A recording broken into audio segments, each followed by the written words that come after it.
Finally, it's 5:12 a.m. on Thursday morning, and guess what? The fan just shut off.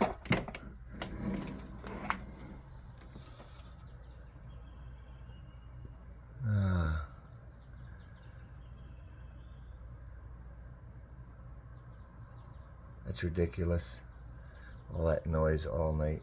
Almost 4 hours of constant fan noise.